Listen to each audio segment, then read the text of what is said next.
Hola, ¿cómo están? En el video de hoy vamos a ver los antibióticos. Es un tema bastante tedioso de estudiar, son un montón y a veces las clasificaciones mezclan un poco, así que vamos a tratar de que se entienda lo mejor posible. Antes de arrancar, es importante saber que la elección de un antibiótico va a depender de dos factores principales. Por un lado, digamos, del patrón de sensibilidad local. Sabemos que este patrón de sensibilidad no es el mismo entre los hospitales, entre las regiones, por ende va a variar lo que se dé en cada lugar y además de la disponibilidad. Eso también es algo importante a tener en cuenta. Uno puede estudiar de los libros, pero después cuando va a hacer prácticas, cambia de hospital, se dan antibióticos diferentes y hay que atender que es una cuestión de disponibilidad también. Otra cosa importante es si para una bacteria hay un solo antibiótico y la respuesta es por supuesto que no. Sabemos que las bacterias van a desarrollar resistencia, a su vez que los antibióticos de mayor potencia se van a reservar para casos más graves, si hay un antibiótico que funciona para X bacteria, pero tal vez no es tan potente, pero el paciente está bien, se lo puede indicar, en cambio si esto no funciona o el paciente está bastante grave, se le va a indicar uno de mayor potencia. Y además, por supuesto, de las preferencias de la tolerancia del paciente y, como dijimos antes, la disponibilidad del hospital.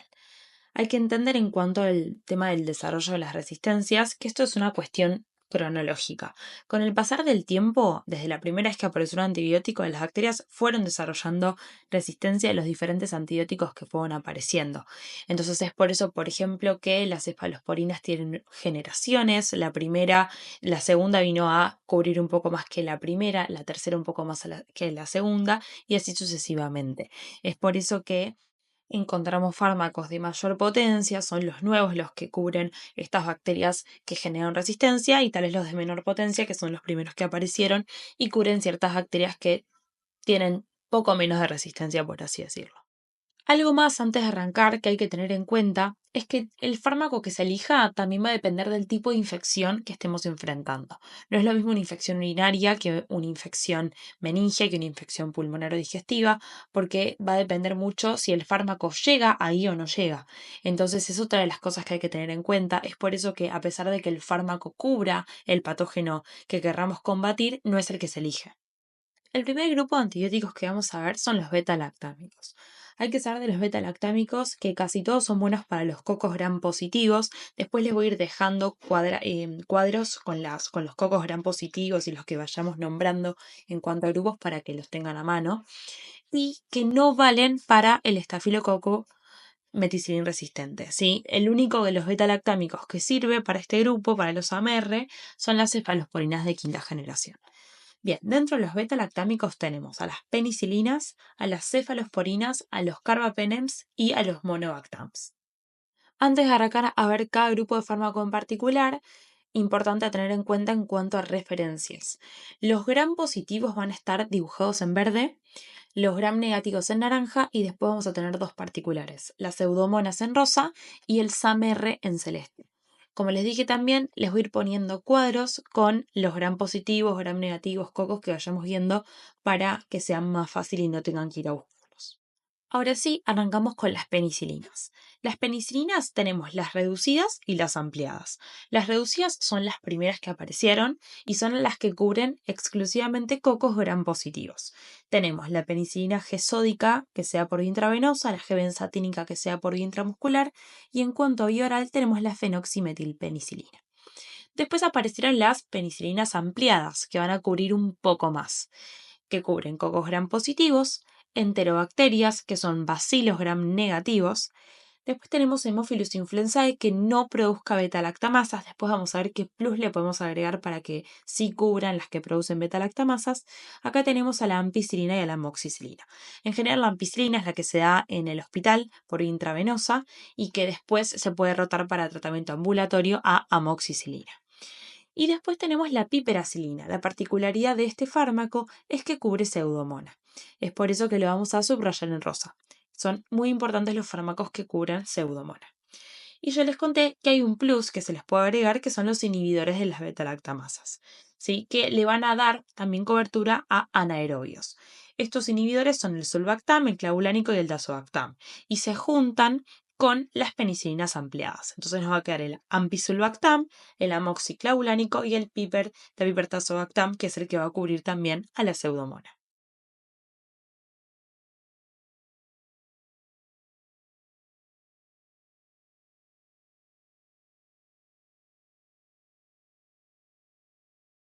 Ahora pasamos a las cefalosporinas. Es un grupo de fármacos que se parecen mucho los nombres, es normal que se confundan, pero los vamos a ir desglosando de a poco. Acá tenemos 5 generaciones, ¿sí? La primera generación, al igual que las penicilinas reducidas, fue la primera que apareció y cubren cocos gram positivos. Tenemos la cefalotina, cefazolina, estos dos fármacos, este grupo suelen darse para las profilaxis prequirúrgicas y después en cuanto a vía oral tenemos la cefalexina. Dentro de la segunda generación van a cubrir un poco más. Se van a sumar las enterobacterias, es decir, tenemos cocos gram positivos y enterobacterias. Tenemos la cefuroxima y la cefixima. Hay más fármacos dentro de cada generación, acá les pongo para mí los más importantes. Dentro de la tercera generación, acá se va a sumar el neumococo, son importantes para el neumococo, Haemophilus influenzae y también tenemos la pseudomona. Pero dentro de este grupo va a haber solo una que cubre pseudomona. Tenemos la cefotaxima, la ceftriaxona y la ceftazidima. Acá estaría el fármaco que cubre la pseudomona. Pero ya la cuarta generación nos va a cubrir a las pseudomonas. Y acá tenemos al cefepime. Y la quinta generación, como dijimos al principio, son los que amplían la cobertura al SAMR, al Staphylococcus aureus methicillin resistente. Acá tenemos al ceftarolina, ceftobiprole, ceftalozano, tazobactam. Se puede dar solo con el tazobactam, que recordemos que es el inhibidor de las beta-lactamasas. Dentro de los carbapenems tenemos que cubren cocos gram positivos, enterobacterias, anaerobios y pseudomonas. Pero ojo, porque no todos cubren pseudomonas. Los que sí cubren pseudomonas son el imipenem cilastatina, se da con la cilastatina porque si no es un fármaco que se inactiva rápidamente a nivel renal. Después tenemos el meropenem, doripenem y el ertapenem, que es el que no cubre pseudomonas. Entonces los otros sí se pueden usar, en cambio el ertapenem no. Y como último grupo de los beta-lactámicos tenemos a los monobactámicos, ¿sí? Algo importante tener en cuenta de los monobactámicos es que no tienen reacciones alérgicas cruzadas con la penicilina. ¿Esto qué quiere decir? Que un paciente que es alérgico a la penicilina no es alérgico a los monobactámicos, porque hay uno de los anillos, es una cuestión más bioquímica, que no lo tienen, entonces esto hace que no sean alérgicos. Pero ojo, porque los monobactámicos no cubren positivos, no cubren gram positivos, cubren gram negativos, enterobacterias y la pseudomona. Y este fármaco es el Astrionam, ¿sí? Pasando a otro de los grandes grupos de antibióticos, tenemos los aminoglucósidos. Estos fármacos van a cubrir dentro de los gram negativos las enterobacterias, también cubren pseudomona, pero vamos a ver que especialmente uno de ellos se utiliza para el tratamiento de pseudomona, y dentro de cocos gram positivos, los estafilococos. Estos fármacos son la streptomicina, también vamos a ver algunos efectos adversos de los aminoglucósidos, pero hay que saber que la streptomicina es el fármaco más ototóxico y también que se utiliza para infecciones como tuberculosis o brucela. Después tenemos la gentamicina, es el fármaco más nefrotóxico y es el más activo frente a los estafilococos. De hecho, se utiliza como tratamiento combinado con otros fármacos en la endocarditis. Después la amicacina, que la amicacina es del grupo la más activa frente a pseudomona, por eso es la que se utiliza. Y por último tenemos la tobramicina, que se suele utilizar como profilaxis respiratoria en el tratamiento de la fibrosis quística. En cuanto a los efectos adversos, son fármacos nefrotóxicos, que es un efecto adverso reversible. También son ototóxicos, que en este caso es irreversible, y también producen bloqueo neuromuscular. Ahora pasamos a otro grupo, las quinolonas, ¿sí? Las quinolonas tienen, al igual que las cefalosporinas, generaciones.